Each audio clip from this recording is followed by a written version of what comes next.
Hello. ഇന്ന് നമ്മൾ പഠിക്കാൻ പോണത് അലൗഡ് ഡീക്കേസ് ആണ്. നിങ്ങൾ already Fermi theory of beta decay derive ചെയ്യുന്ന സമയത്ത് അലൗഡ് അപ്രോക്സിമേഷൻ ചെയ്തിരുന്നു. അതായത് നമ്മളുടെ ഇലക്ട്രോൺ വേവ് ഫംഗ്ഷനും ന്യൂട്രിനോ വേവ് ഫംഗ്ഷനിലുള്ള എക്സ്പൊണൻഷ്യൽ ടേം എക്സ്പാൻഡ് ചെയ്യുമ്പോൾ അതിനകത്ത് ഫസ്റ്റ് ടേം മാത്രമാണ് നമ്മൾ എടുക്കണമെങ്കിൽ അങ്ങനെയുള്ള അപ്രോക്സിമേഷനെ പറയുന്ന പേരാണ് അലൗഡ് അപ്രോക്സിമേഷൻ എന്നുള്ളത്. അപ്പോൾ അതിനകത്ത് നമ്മൾ ഫസ്റ്റ് ടേം മാത്രമാണ് എടുക്കണമെങ്കിൽ ബാക്കി എല്ലാ ടേംസും സീറോ ആയിട്ടാണ് കൺസിഡർ ചെയ്യണമെങ്കിൽ ഈ ഇലക്ട്രോൺ വേവ് ഫംഗ്ഷൻ എന്നുള്ളത് 1/√v അതുപോലെ തന്നെ ന്യൂട്രിനോ വേവ് ഫംഗ്ഷൻ എന്നുള്ളത് 1/√v ആണ് അല്ലേ. അപ്പോൾ ഇങ്ങനെ ഈ അലൗഡ് അപ്രോക്സിമേഷൻ ചെയ്യുന്ന സമയത്ത് നമ്മൾ എന്താ ചെയ്യണമെന്ന് പറഞ്ഞു കഴിഞ്ഞാൽ ഈ ഇലക്ട്രോൺ ആൻഡ് ന്യൂട്രിനോയിൻ്റെ ആംഗുലർ മൊമെൻറ്റം സീറോ ആയിട്ടാണ് നമ്മൾ കൺസിഡർ ചെയ്യുന്നത്. അതായത് നമ്മൾ ഈ ഇലക്ട്രോണും ന്യൂട്രിനോയും ക്രിയേറ്റ് ചെയ്തേക്കണത് r=0 എന്ന് കൺസിഡർ ചെയ്യും. അപ്പോൾ P.R എന്ന് പറയുന്നത് എന്തായി പോകും? 0 ആയി പോകും. അതുപോലെ ആ ഹയർ പവേഴ്സും 0 ആയി പോകും. അപ്പോൾ r0 ആകുമ്പോൾ എന്താ പറ്റുകയെന്ന് വെച്ച് കഴിഞ്ഞാൽ orbital angular momentum of the electron and neutrino becomes 0. That is, they cannot carry any orbital angular momentum. So the only change in the angular momentum of the nucleus must result from the spin of the electron and neutrino. അല്ലേ? Orbital total angular momentum എന്ന് പറയുന്നത് എന്താണ്? Spin angular momentum and orbital angular momentum. അതിനകത്ത് r0 ആകുമ്പോഴേക്കും orbital angular momentum 0 ആയി പോകും. പിന്നുള്ളത് എന്താണ്? Spin angular momentum. ന്യൂട്രിനോൻ്റെ സ്പിൻ ആംഗുലർ മൊമെൻറ്റവും ഉണ്ട്, ഇലക്ട്രോണിൻ്റെ സ്പിൻ ആംഗുലർ മൊമെൻറ്റവും ഉണ്ട്. ആൻഡ് അതിൻ്റെ വാല്യൂ എന്ന് പറയുന്നത് 1/2 ആണ്. അപ്പോൾ ഓർബിറ്റൽ ആംഗുലർ മൊമെൻറ്റം 0 ആവുന്ന കേസിൽ ടോട്ടൽ ആംഗുലർ മൊമെൻറ്റത്തിലേക്ക് കോൺട്രിബ്യൂട്ട് ചെയ്യുന്നത് spin angular momentum of electron and neutrino മാത്രമായിരിക്കും. ഇനി ഈ ഇലക്ട്രോണിൻ്റെയും ന്യൂട്രിനോൻ്റെയും സ്പിൻ പാരലൽ ആണെങ്കിൽ spin angular momentum quantum number S=1 ആയിരിക്കും. ആൻറ്റി പാരലൽ ആണെങ്കിൽ S=0 ആയിരിക്കും. Okay.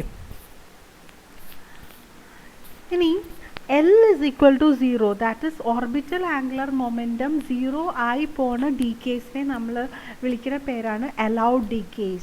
The nuclear decays for which the orbital angular momentum is equal to 0 are known as allowed decays. അല്ലേ? അതുകൊണ്ടാണ് നമുക്ക് ഇവിടെ ഇത് 0 ആയി പോണതുകൊണ്ടാണ് നമുക്കിവിടെ ഫസ്റ്റ് ടേമിൽ മാത്രം നമ്മൾ കൺസിഡർ ചെയ്തത്. ഇവിടെ ഓർബിറ്റൽ ആംഗുലർ മൊമെൻറ്റം 0 ആയിപ്പോയി. അതുകൊണ്ടാണ് നമ്മൾ അതിനെ അലൗഡ് ഡീക്കേ എന്ന് വിളിച്ചത്. ആൻഡ് ഈ അലൗഡ് ഡീക്കേയിൽ തന്നെ 2 തരത്തിലുള്ള കേസ് വരാം. അതായത് ഇലക്ട്രോണിൻ്റെയും ന്യൂട്രിനോയിൻ്റെയും സ്പിൻസ് ആൻറ്റി പാരലൽ ആണെങ്കിൽ S എന്ന് പറയുന്നത് എന്തായി പോകും? 0 ആയി പോകും.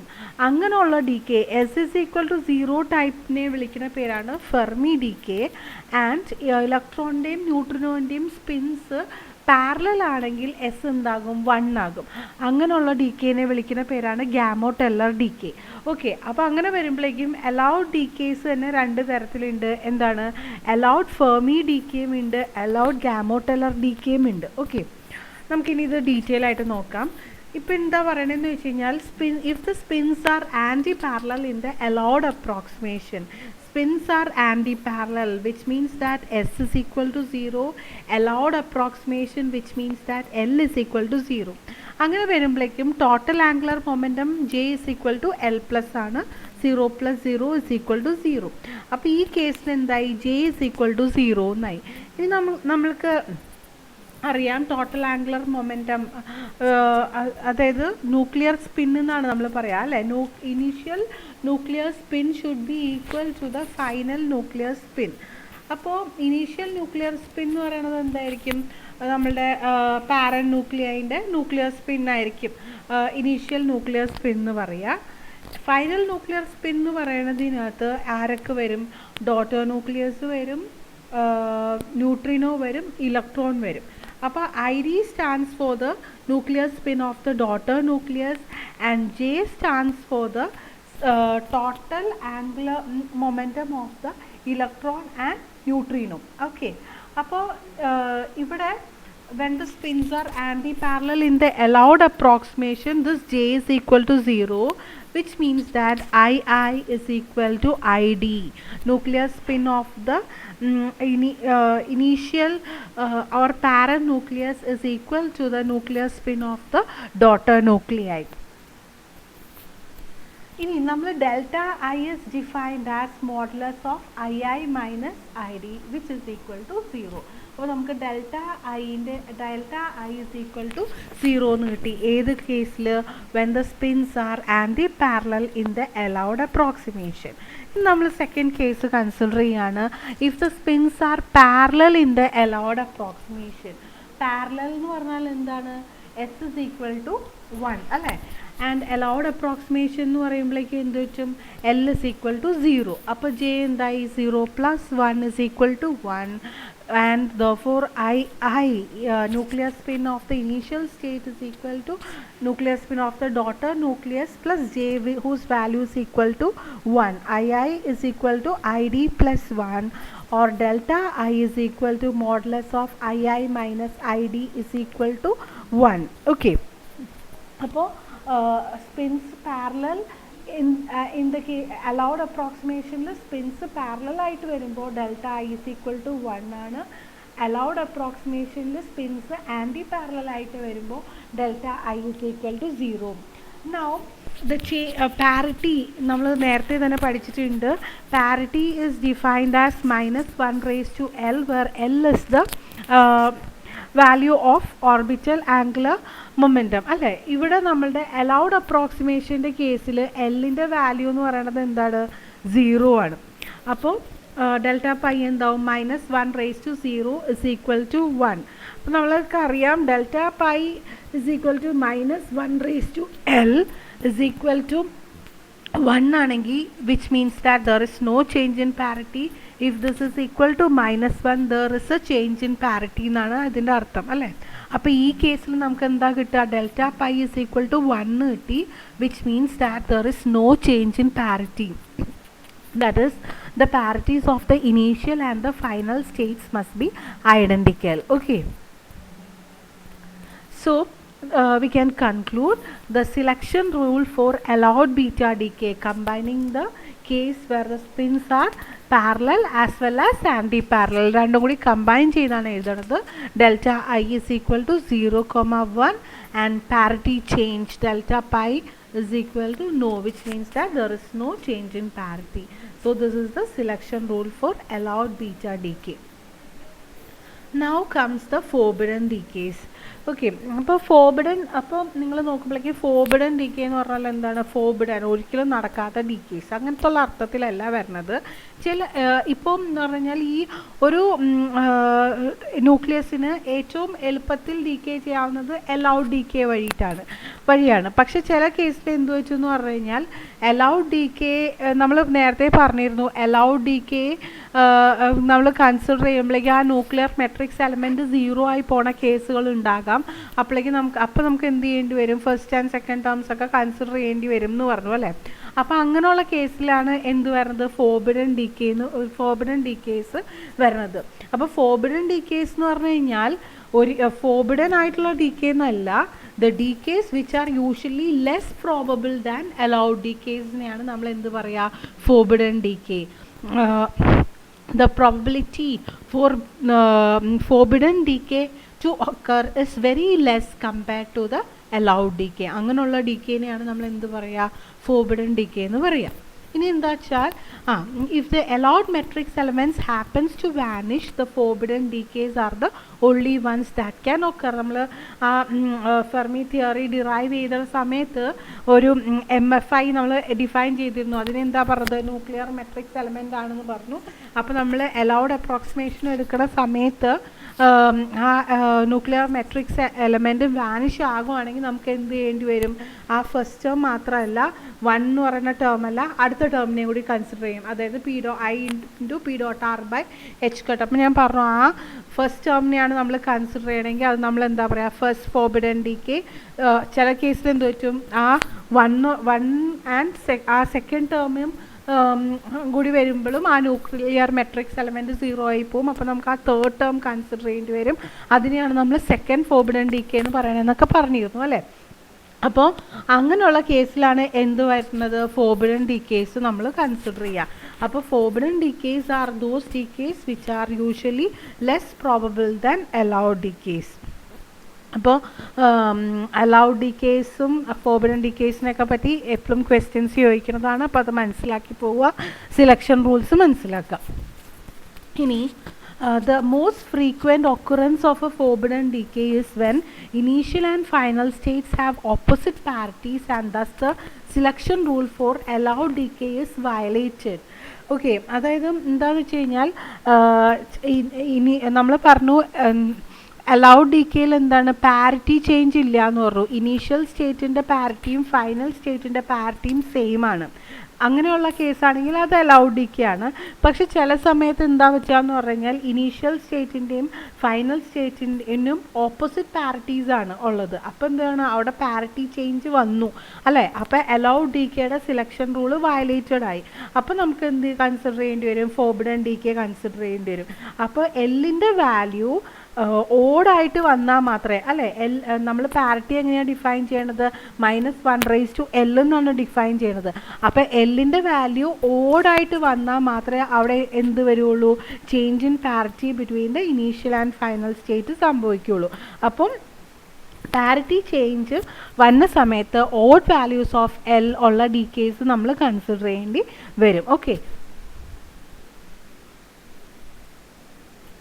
ഇനി നമുക്ക് നോക്കാം. ഈ നമ്മൾ പറഞ്ഞു L is equal to 1 തുടങ്ങിയുള്ള ഡീക്കേസിനെ നമ്മൾ L is equal to 0 ഡീക്കേനെ നമ്മൾ പറയുന്ന പേരാണ് അലൗഡ് ഡീക്കേ എന്ന്. L is equal to 1നെ പറയുന്ന പേരാണ് first forbidden decay. L is equal to 2നെ പറയുന്ന പേരാണ് second forbidden decay. L is equal to 3നെ പറയുന്ന പേരാണ് തേർഡ് ഫോർബിഡൻ ഡീക്കേ എക്സെട്ര. അപ്പോൾ നമുക്ക് ജസ്റ്റ് ഒന്ന് ചെക്ക് ചെയ്യാം. ഈ L is equal to 1 decay, എല്ലിന് 1 എന്ന് പറയുന്ന ഒരു വാല്യൂ കിട്ടാൻ ഉള്ള പ്രോബബിലിറ്റി എന്തോരമാണ് എന്നുള്ളത്. For that we are considering a 1 MeV decay process and നമുക്കറിയാം ഒരു ബീറ്റ ഡീക്കേ പ്രോസസ്സിൽ ഡോട്ടർ ന്യൂക്ലിയസിന് കിട്ടണ എനർജി എന്ന് പറയുന്നത് വളരെ ചെറുതായിരിക്കും. അപ്പോൾ നമ്മളത് നിഗ്ലക്റ്റ് ചെയ്യും. എന്നിട്ട് ആ പ്രോസസ്സിലുള്ള ഡീക്കേ എനർജി ആരൊക്കെ തമ്മിലാണ് ഷെയർ ചെയ്യുന്നത്, ഇലക്ട്രോണും ന്യൂട്രിനോയും തമ്മിലാണ് ഷെയർ ചെയ്യുന്നത് അല്ലേ. അപ്പോൾ നമ്മൾ കൺസിഡർ ചെയ്യുന്ന കേസിൽ നമ്മൾ വിചാരിക്കുകയാണ് ആ ഫുൾ എനർജിയും ആരെടുത്തു എന്ന്, ഇലക്ട്രോൺ എടുത്തു, ന്യൂട്രിനോന് വളരെ ഒരു എന്താ പറയുക ചെറിയൊരു എനർജി മാത്രമേ എടുക്കുള്ളൂ. ഓൾമോസ്റ്റ് എൻറ്റയർ എനർജിയും ആരെടുത്തേക്കുവാണ്, ഇലക്ട്രോൺ എടുത്തേക്കുവാണ്. അങ്ങനെ വരുമ്പോഴേക്കും മൊമെൻറ്റം ഓഫ് ദി ഇലക്ട്രോൺ എന്ന് പറയുന്നത് 1.4 MeV/c ആയിരിക്കും. And the maximum angular momentum electron can carry is equal to PR, where P is the momentum of the electron and R is the nuclear radius. ഇവിടെ നമ്മൾ അത് R is of the order of 6 femtometer എന്ന് എടുക്കുകയാണ്. അങ്ങനെ ആകുമ്പോഴേക്കും P R എന്ന് പറയുന്നത് 8.4 MeV femtometer/c വരും. And when we write this in units of h cut, PR/h എന്ന് പറയുന്നത് എന്താകും, 0.004 ആണ്. അതായത് ആംഗുലർ മൊമെൻറ്റത്തെ എല്ലിൻ്റെ വാല്യൂ എന്ന് പറയുന്നത് അത്രയും ചെറുതാണ്. So it is very likely to have L is equal to 1 decays related to L is equal to 0 decay. അതുകൊണ്ടാണ് L is equal to 0 decay allowed decays എന്ന് പറയുന്നത്. allowed decays നടക്കാനാണ് പ്രോബബിലിറ്റി വളരെ കൂടുതൽ. പിന്നെ allowed decays നടക്കാത്ത സാഹചര്യങ്ങളിൽ മാത്രമാണ് എന്ത് നടക്കുന്നത്, ഫോർബിഡൻ ഡീക്കേ. അതുകൊണ്ടാണ് അതിനെ ഫോർബിഡൻ ഡീക്കേ എന്ന് പറയുന്നത്. And the probability for forbidden decay to occur is very very less. And L is equal to 357 decays are the probability for L is equal to 357 decays are extremely unlikely. L is equal to 1 decay, L is equal to 2 decay നടക്കാത്ത സാഹചര്യത്തിൽ മാത്രമേ എന്ത് നടക്കുള്ളൂ, L is equal to 3 decay നടക്കുള്ളൂ. അതായത് ഈ എല്ലിൻ്റെ value കൂടുന്നതനുസരിച്ച് ആ ഡീക്കേ നടക്കാനുള്ള ഒരു ഫോർബിഡ്നെസ്സും കൂടിക്കൊണ്ടിരിക്കും. അത് വേറൊന്നും നടക്കാത്തൊരു സാഹചര്യത്തിൽ മാത്രമേ ഹയർ വാല്യൂ ഉള്ള LDKs നടക്കുകയുള്ളൂ. നൗ ഞാൻ പറഞ്ഞു L is equal to 1 decays are called first forbidden decay. ഇനി നമുക്ക് ഈ ഫസ്റ്റ് ഫോർബിഡൻ ഡീക്കേൻ്റെ സിലക്ഷൻ റൂൾ എന്താണെന്ന് നോക്കാം. അപ്പോൾ നമുക്കറിയാം ഫസ്റ്റ് ഫോർബിഡൻ ഡീക്കേ എന്ന് പറയുമ്പോൾ തന്നെ നമുക്ക് എല്ലിൻ്റെ വാല്യൂ എന്ത് എഴുതാം? L is equal to 1. ഇനി ഇതിനകത്തും രണ്ട് കേസ് വരുന്നുണ്ട് അല്ലേ? എന്താണ്? Electron and neutrino spins parallel ആകാം, electrons and neutrino spin anti parallel ആകാം. പാരലൽ ആവുന്ന കേസിനെ നമ്മൾ വിളിക്കുന്ന പേരാണ് Gamow Teller type, and anti parallel ആവുന്ന ടൈപ്പ് സമയത്തിന് ആ ടൈപ്പിനെ വിളിക്കുന്ന പേരാണ് ഫെർമി ടൈപ്പ്. അപ്പോൾ നമുക്ക് ഫെർമി ടൈപ്പ് നോക്കാം. ഫെർമി ടൈപ്പിൽ എന്തായിരിക്കും? എസ് ഇസ് ഈക്വൽ ടു 0 ആയിരിക്കും. അങ്ങനെ വരുമ്പോഴേക്കും J is equal to L plus S which is equal to 1 and I is equal to ID plus 1. So delta I is equal to 1. So delta I is equal to 0, 1 for first Fermi type. ഇനി S is equal to 1 ഡിക്കേനെ നമ്മൾ വിളിക്കുന്ന പേരാണ് Gamow Teller type. Okay, അപ്പോൾ ഗാമോടെല്ലർ type ഡിക്കേന് ജെയിൻ്റെ value എന്ന് പറയുന്നത് എന്തായിരിക്കും? First forbidden ഡിക്കേയിൽ ഗാമോടെല്ലർ ടൈപ്പിൽ ജെയിൻ്റെ value എന്ന് പറയുന്നത് L plus S is equal to 2 ആയിരിക്കും. Then delta I is equal to I minus I D. So it can give value 0, 1, 2 for Gamow Teller type. അപ്പോൾ delta I എന്ന് പറയുന്നത് ഫെർമി ടൈപ്പിന് 0, 1 ആണ്, ഗാമോടെല്ലർ ടൈപ്പിന് 0, 1, 2 ആണ്. അപ്പോൾ നമുക്കിത് രണ്ടും കൂടി കമ്പൈൻ ചെയ്ത് ഡെൽറ്റ ഐൻ്റെ വാല്യൂ നമുക്ക് എന്ത് എഴുതാം? 0, 1, 2. ഇനി delta pi change in parity is equal to minus 1 raised to 1 which is equal to minus 1, which shows that there is a parity change between the initial and final state. Okay, so the selection rule for first forbidden decay is delta I is equal to 0, 1, 2 and delta pi is equal to S, which means that there is a change in parity between the initial and final states. Okay, അപ്പോൾ ഇനി എന്താ പറയുക, first forbidden ഡിക്കേയും നടന്നില്ല എങ്കിൽ പിന്നുള്ള സാധ്യത ഏത് നടക്കാനാണ്? സെക്കൻഡ് ഫോർബിഡൻ ഡിക്കേ നടക്കാനാണ്. പക്ഷേ അതിനുള്ള ചാൻസ് മറ്റേത് രണ്ടിനെയും കമ്പയർ ചെയ്യുമ്പോഴേക്കും വളരെ വളരെ കുറവായിരിക്കും. സെക്കൻഡ് ഫോർബിഡൻ ഡിക്കേ എന്ന് പറഞ്ഞാൽ നിങ്ങൾക്കറിയാം എല്ലിൻ്റെ വാല്യൂ എന്താകും? L is equal to 2. ഇവിടെയും രണ്ട് കേസ് വരുന്നുണ്ട്. ഏതൊക്കെയാണ്? Spins parallel and spins anti parallel. When the spins are anti parallel S is equal to 0, so that J is equal to L plus S, which gives that 0 plus 2 is equal to 2. Here 0 is for S.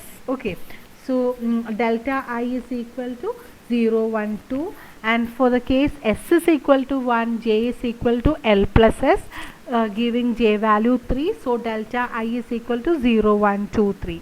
ഇനി parity നോക്കുമ്പോഴേക്കും -1 raised to L -1 raised to 2 is equal to 1, which means that there is no change in parity between the initial and the final states. അപ്പോൾ ഇതിൽ നിന്ന് നമുക്ക് എന്ത് എഴുതാൻ പറ്റും? Second forbidden ഡിക്കേൻ്റെ selection rule എഴുതാൻ വേണ്ടി പറ്റും. The selection rule for second forbidden decay നമുക്ക് delta I is equal to 0, 1, 2, 3 delta pi is equal to yes. Change in parity ഇവിടെ delta pi is equal to no ആണ് ഇവിടെ എഴുതേണ്ടത്.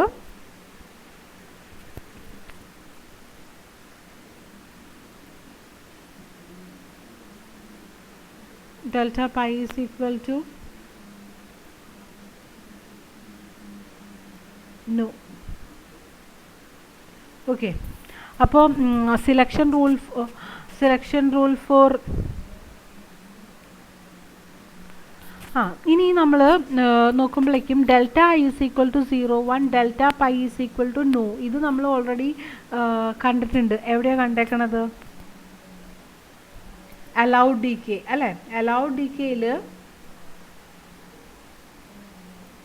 Allowed ഡിക്കേൻ്റെ സിലക്ഷൻ റൂൾ എന്താണ്? Delta I is equal to 0, 1 change in parity no. ഇത് already allowed ഡിക്കേയിൽ വന്നിട്ടുണ്ട്. അപ്പോൾ നമ്മൾ അതിനെ എന്ത് ചെയ്യും? അതിനെ എക്സ്ക്ലൂഡ് ചെയ്തിട്ട് ബാക്കിയാണ് selection rule for second forbidden decay എഴുതുന്നത്. അപ്പോൾ എന്താ വരിക? Delta I is equal to 2, 3 and delta pi is equal to no.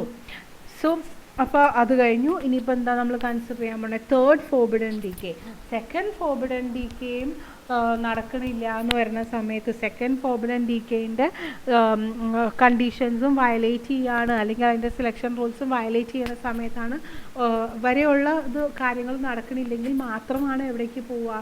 Third forbidden ഡീക്കേയിലേക്കോ. അപ്പോൾ എപ്പോഴും മനസ്സിലാക്കേണ്ട കാര്യം എന്ന് പറഞ്ഞാൽ the chance of occurring is very less. ഈ തേർഡ് ഫോർബിഡൻ ഡീക്കേൻ്റെ ചാൻസ് സെക്കൻഡ് ഫോർബിഡൻ ഡീക്കേനെ കമ്പയർ ചെയ്യുമ്പോഴേക്കും ഭയങ്കര കുറവാണ്. അപ്പം വേറെ ഒരു സാധ്യതയും ഇല്ലെങ്കിൽ മാത്രം നടക്കുന്നതാണ് എന്ത്, തേർഡ് ഫോർബിഡൻ ഡീക്കേ. അപ്പോൾ തേർഡ് ഫോർബിഡൻ ഡീക്കേയിൽ എല്ലിൻ്റെ വാല്യൂ എന്തായിരിക്കും, L is equal to 3. S അപ്പോൾ അവിടെയും രണ്ട് കേസ് വരും, S is equal to 0 and S is equal to 1. When S is equal to 0 J will be having 3 value 3, then delta I is equal to 0 1 2 3.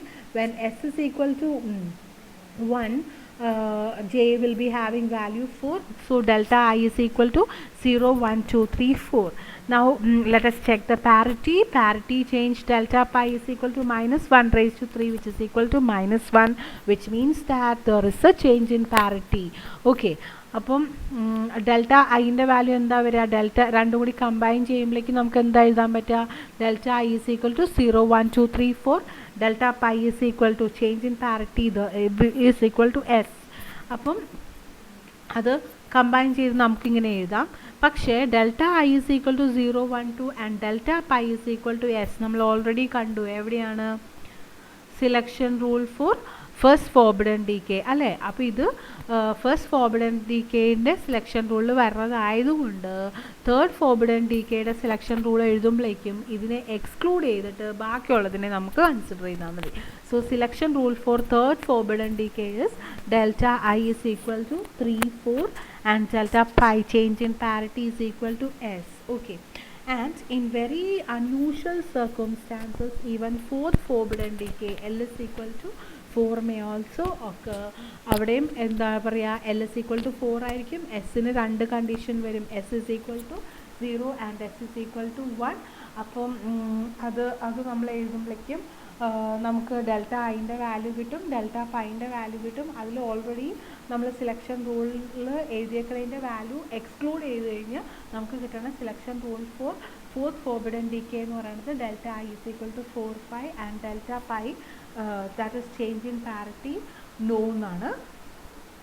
അപ്പം അതാണ് selection rule four forbidden decays. ഇതിൽ ഓരോന്നിൻ്റെയും examples ടെക്സ്റ്റിൽ കൊടുത്തിട്ടുണ്ട്, അത് നിങ്ങൾ നോക്കണം. പിന്നെ ഒരു കാര്യം ശ്രദ്ധിക്കാനുള്ളത് എന്താണെന്ന് വെച്ച് കഴിഞ്ഞാൽ അലൗഡ് ഡീക്കേ ആണ് ഏറ്റവും പ്രോബബിൾ ആയിട്ടുള്ള ഡീക്കേ. അലൗഡ് ഡീക്കേ നടന്നില്ലെങ്കിൽ മാത്രമാണ് ഫസ്റ്റ് ഫോർബിഡൻ ഡീക്കേ നടക്കുക, അതും ഇല്ലെങ്കിലാണ് സെക്കൻഡ് ഫോർബിഡൻ ഡീക്കേ നടക്കുക. അങ്ങനെയാണ് അത് പോവുക. അപ്പോൾ അവിടെ ശ്രദ്ധിക്കേണ്ട കാര്യം എന്ന് പറഞ്ഞാൽ higher the order of forbiddenness the more rare is the decay. Okay, and given the chance a nuclear prefer to decay by allowed or first forbidden decay, and higher orders are generally too weak to observe. Okay, only when no other decay mode is possible the extremely rare third and fourth forbidden decays takes place. That is all about forbidden decay. Thank you.